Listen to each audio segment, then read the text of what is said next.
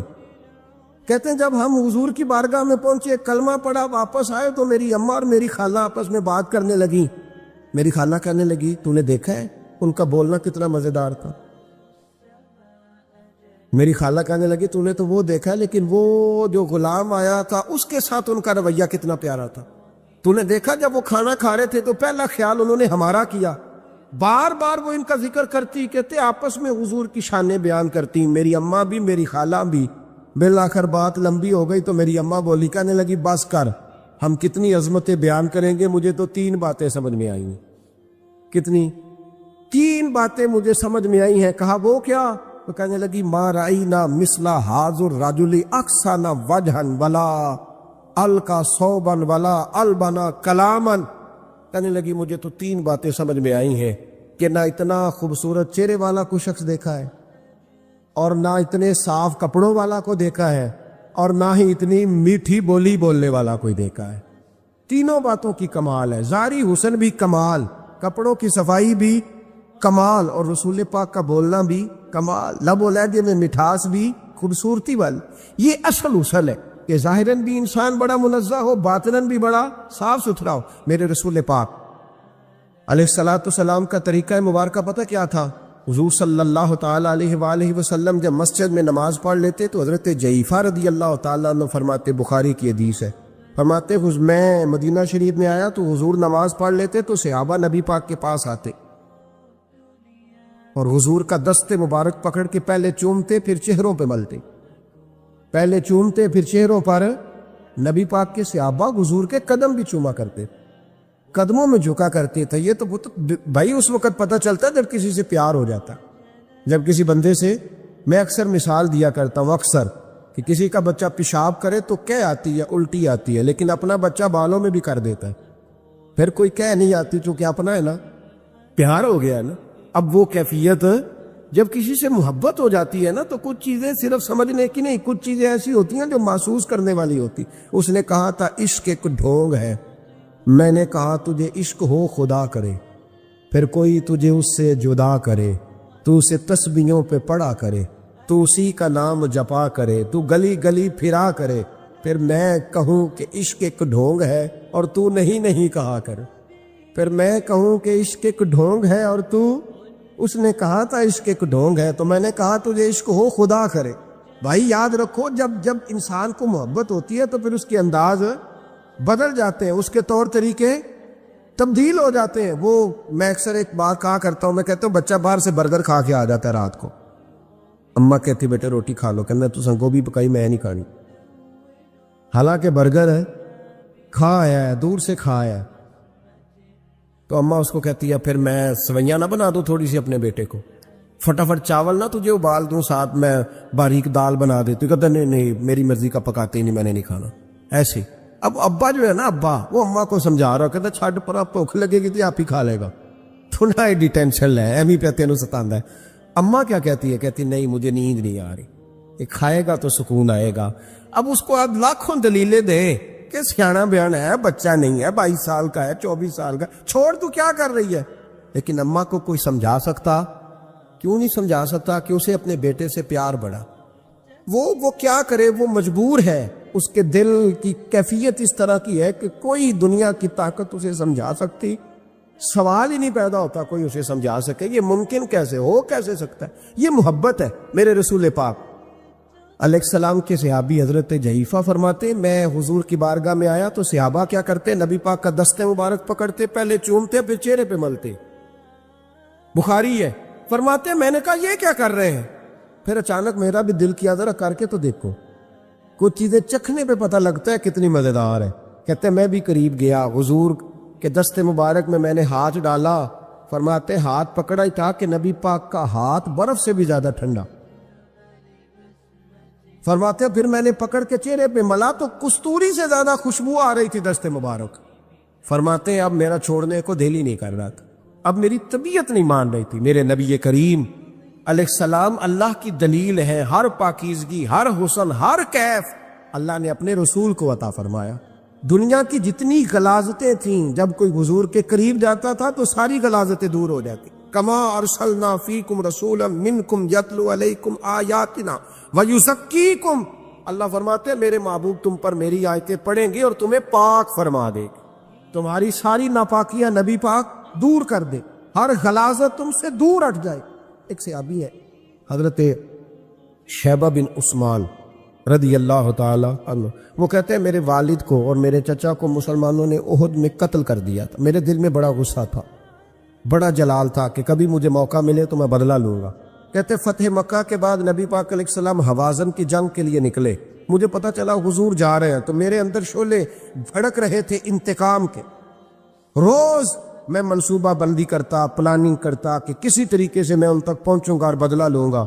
کہتے ہیں نبی کریم علیہ السلام نہ حوازن کے لیے پہنچ چکے تھے. فرماتے میں بھی جنگ میں جا کے شریک ہو گیا اور میں نے طریقہ اس طرح کا اختیار کیا کہ کسی طریقے میں حضور تک پہنچ جاؤں. سمجھ آ رہی ہے میری بات کی؟ نبی کریم علیہ السلام تک کسی طریقے پہنچ جاؤں. فرماتے ہیں لڑتے لڑتے, لڑائی کے دو طریقے ہوتے تھے. کبھی تو ایسے ہوتا تھا کہ ایک ایک دو آدمی مل کے آپس میں لڑتے تھے, پھر گمسان کا رن پڑتا تھا, گھمبیر ہو جاتی تھی جنگ, سمجھ نہیں آتی تھی تیر کہاں سے آیا, نیزہ کہاں سے آیا. فرماتے جب گمسان کا رن پڑا نا, مجھے موقع مل گیا, میں حضور کے قریب پہنچ گیا. حضرت شیبہ بن عثمان رضی اللہ تعالیٰ عنہ کہتے جب میں پہنچ گیا تو میں نے نا دیکھا کہ اب حضور کے قریب لوگ نہیں ہیں. فرماتے میں نے نا فوراً تلوار اٹھائی, تلوار اٹھا کے میں حضور کو معاذ اللہ شہید کرنے ہی لگا تھا کہ ایک نور چمکا حضور کے سامنے.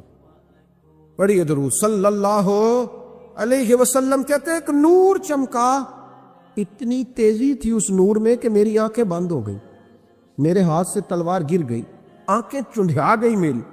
فرماتے تلوار میرے ہاتھ سے چھوٹ گئی. اب جب وہ روشنی مدھم ہوئی نا تو میں نے دیکھا نبی پاک سامنے کھڑے مسکرا رہے ہیں. آپ نے میں نے کر دیا, آپ نے سن لی, ذرا دیکھو تو صحیح, جو تلوار لہرائے اسے دیکھ کے بھی کبھی کو مسکرایا ہے.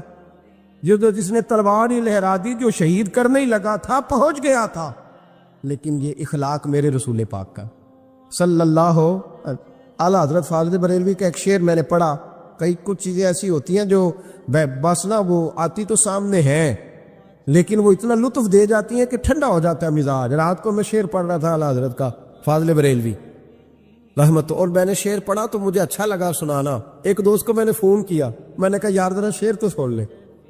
یہ پہلی دفعہ نظر سے گزرے ہے, ابھی سیدھا سادہ لیکن روح تک اتر گیا. اعلیٰ حضرت فرمانے لگے نبی پاک کے بارے میں, فرمانے لگے سیدھی سیدھی روش پر کروڑوں درود, سیدھی سیدھی روش پر, بالکل سیدھی ہے حضور کی باتیں, کسی پیچیدگی کی ضرورت نہیں. کہنے لگے سیدھی سیدھی روش پر کروڑوں درود, سادی سادی طبیعت پہ لاکھوں سلام. سادی سادی طبیعت پہ سیدھی سیدھی روش پر کروڑوں درود اور سادی سادی طبیعت پہ لاکھوں سلام. میرے نبی کریم صلی اللہ علیہ وسلم مجھے دیکھ کے مسکرائے اور فرمایا جب حضور مسکرائے نا تو میں نبی کریم علیہ السلام کو دیکھ کے حیران ہوا کہ میں نے تلوار تانی تھی اور حضور نے مسکرانا شروع کیا. فرماتے اب حضور نے مجھے بلایا, آواز کے ساتھ نہیں بلایا, حضور نے اشارہ کیا یوں کر کے, فرمایا ادھر آؤ نا. فرماتے مجھے اب یہ بھی سمجھ نہیں آئی کہ کس نے مجھے اٹھا کے حضور کے قریب کر دیا. فرماتے میں نبی کریم کے قریب گیا تو حضور نے میرے دل پر 3 تھپکیاں دی. ایک تھپڑ ہوتا ہے, ایک تھپکی ہوتی, پتہ ہے نا فرق کا. ایک تھپڑ کو مارے تو جلال آتا ہے اور تھپکی دے تو پیار آتا ہے۔ کہتے حضور نے 3 تھپکیاں دی اور دی بھی میرے دل پر، 1 پھر 2 پھر 3۔ کہتے پہلی تھپکی دی تو میرے اندر سے کفر نکل گیا، دوسری تھپکی دی تو میرے اندر ایمان داخل ہو گیا، اور تیسری تھپکی جب نبی پاک علیہ السلام نے دی تو مجھے ہر چیز سے بڑھ کر رسول اللہ سے پیار ہو گیا، محبت ہو گئی نبی کریم سے۔ آپ فرماتے ہیں اب حضور نے نا فوراً میرے ہاتھ میں تلوار تھمائی، فرمایا پہلے تو ہمارے خلاف لڑ رہا تھا، تلوار پکڑ، اب ہماری طرف سے لڑ، تلوار پکڑ اور لڑ۔ آپ فرماتے ہیں میں اتنا لڑا کہ جو حضور کا دشمن سامنے آتا میں گلا کاٹ دیتا، جو آتا میں اس کے ٹکڑے کر دیتا۔ فرماتے ہیں پہلے میں باپ کا بدلہ لینے آیا تھا، اور اب میرا یہ حال ہے کہ اگر میرا باپ بھی سامنے آئے گا تو میں اس کا بھی گلا کاٹ دوں گا، لیکن حضور کے قریب کسی کو جانے نہیں دوں گا۔ حضرت شیبہ بن عثمان کہتے ہیں جنگ ختم ہو گئی، حضور خیمے میں گئے، میں بھی گیا، اب نبی پاک لوگوں سے باتیں کر رہے ہیں، حضور لوگوں سے باتیں کر رہے ہیں، میں ایک کونے میں بیٹھا سوچ رہا ہوں کہ میں تو بدلہ لینے آیا تھا، یہ میرے ساتھ ہوا کیا؟ حضور لوگوں سے باتیں کرتے جا رہے ہیں، میں سوچتا جا رہا ہوں کہ میں تو انتقام لینے آیا، یہ کیا معاملہ ہوا؟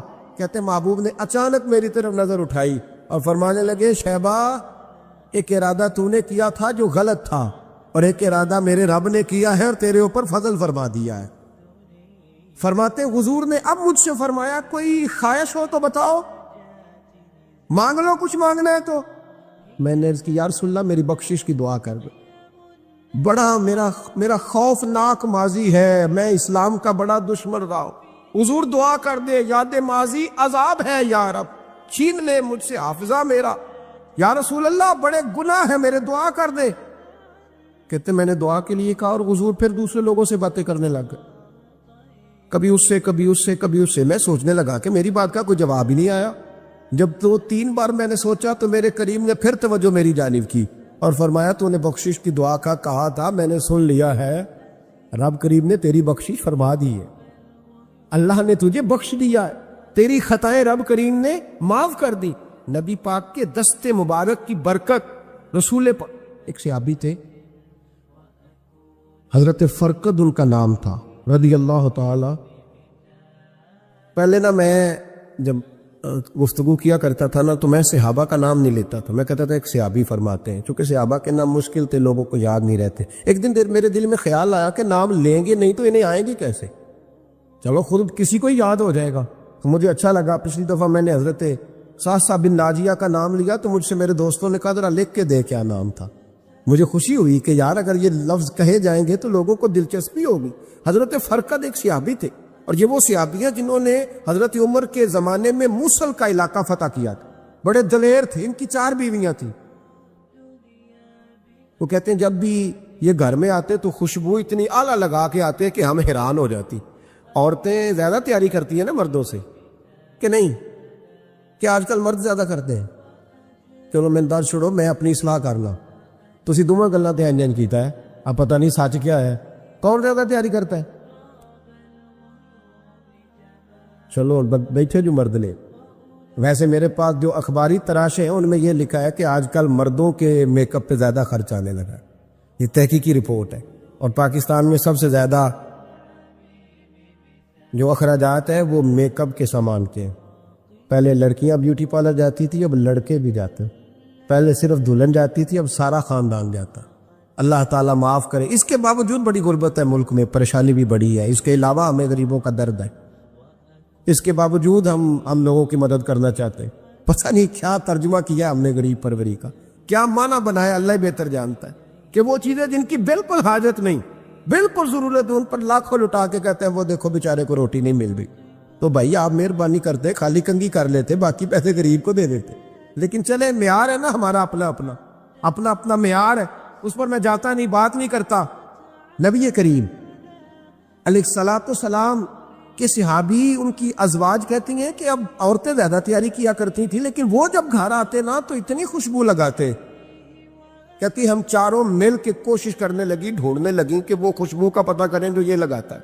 ہم نے بازار سارے تلاش کر لی، عرب کے اندر آج بھی خوشبو کا بڑا شوق ہے، اور بڑی مہنگی خوشبو ملتی ہے، کبھی آپ بازار جائیں، کہتے ہیں ساری خوشبوئیں لگا لی، تھک گئی، ایک دن چاروں سوتنے مل کے بیٹھی کہنے لگی ہم نہیں اس کا مقابلہ کر سکتے، آج پوچھ ہی لے کہاں سے خوشبو لگاتا ہے، پوچھ ہی لیتے ہیں، چلو بات ہی ختم ہو جائے، پوچھ لیں، یہ ہم جتنی مرضی آلہ لگائیں، جب یہ آ جاتا ہے نا، کچھ لوگ میرے محفل ہوتے ہیں جہاں آ جاتے ہیں وہاں چھا جاتے، تو یہ جب آتے ہیں تو چھا ہی جاتے ہیں، کیا کریں، اس طرح کا میرے محفل ہے، کیا کریں اس کا۔